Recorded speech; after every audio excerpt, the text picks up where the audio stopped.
ഒരിക്കൽ ഒരു കാട്ടിൽ ചോട്ടു എന്നു പേരായ ഒരു അണ്ണാരക്കണ്ണൻ ഉണ്ടായിരുന്നു. കിട്ടുണിക്കാട്ടിലായിരുന്നു അവന്റെ താമസം. കാട്ടിലെ ഉയരമുള്ള വലിയ ഒരു മാവിന്റെ ഉയർന്ന കൊമ്പിൽ അവനൊരു ഭംഗിയുള്ള കൂടുണ്ടാക്കിയിട്ടുണ്ട്.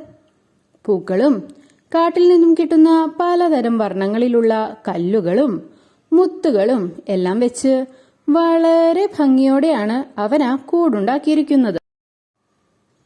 കൂട് എത്ര ഭംഗിയാക്കിയിട്ടും ചോട്ടുവിന് ഒരു സന്തോഷവും തോന്നിയില്ല.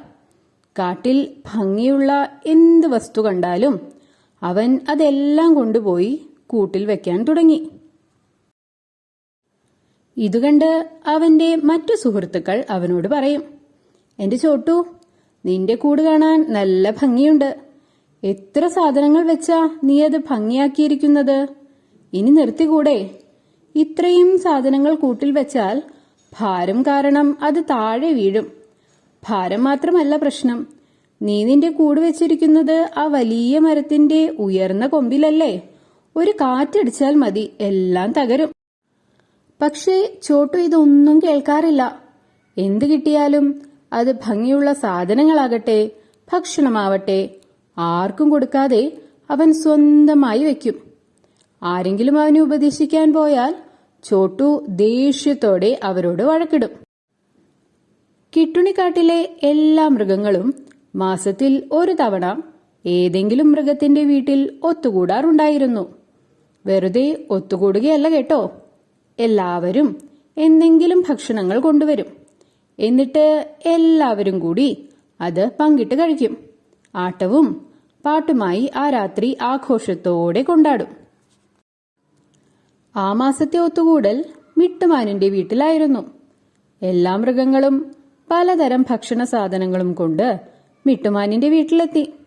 മിട്ടുമാൻ നല്ല ഭംഗിയായി വീടും പരിസരവും അലങ്കരിച്ചിരുന്നു.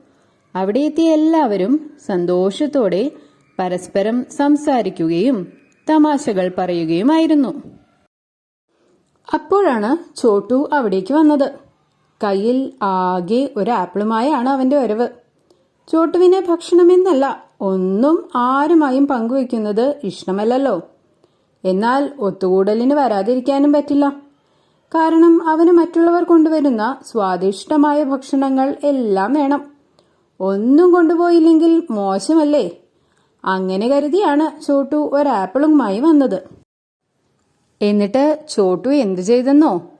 എല്ലാവരും ഭക്ഷണം കഴിച്ചു തീരുന്നതിന് മുമ്പ് തന്നെ കയ്യിൽ കിട്ടിയ ഭക്ഷണവുമായി സ്വന്തം കൂട്ടിലേക്ക് പോയി. അവനുണ്ടോ ആ ഭക്ഷണ സാധനങ്ങൾ മുഴുവനായി കഴിക്കാൻ പറ്റുന്നു? കുറച്ചു കഴിച്ചപ്പോൾ തന്നെ അവന്റെ വയറ് നിറഞ്ഞു. ബാക്കി ഭക്ഷണമെല്ലാം അവൻ കൂട്ടിൽ ശേഖരിച്ചു വെച്ചു. അല്ലെങ്കിൽ തന്നെ കൂടിന് നല്ല ഭാരമുണ്ട്.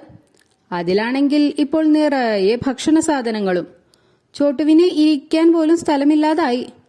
എന്നാൽ പോലും ഭക്ഷണം മറ്റുള്ളവർക്ക് കൊടുക്കാൻ അവൻ തയ്യാറായില്ല. അപ്പോഴാണ് പെട്ടെന്ന് മഴ പെയ്യാനും കാറ്റടിക്കാനും തുടങ്ങിയത്. ഭക്ഷണമെല്ലാം മഴയത്ത് നനഞ്ഞു തുടങ്ങി. ഭാരം താങ്ങാനാകാതെ കൂടാണെങ്കിൽ തകർന്നും പോയി. നമ്മുടെ ചോട്ടുവോ അതാ തലയും കുത്തി താഴേക്ക് വീണു. എല്ലാവരും മാനിന്റെ വീട്ടിൽ ഡാൻസും പാട്ടുമായി ആഘോഷിക്കുകയായിരുന്നല്ലോ.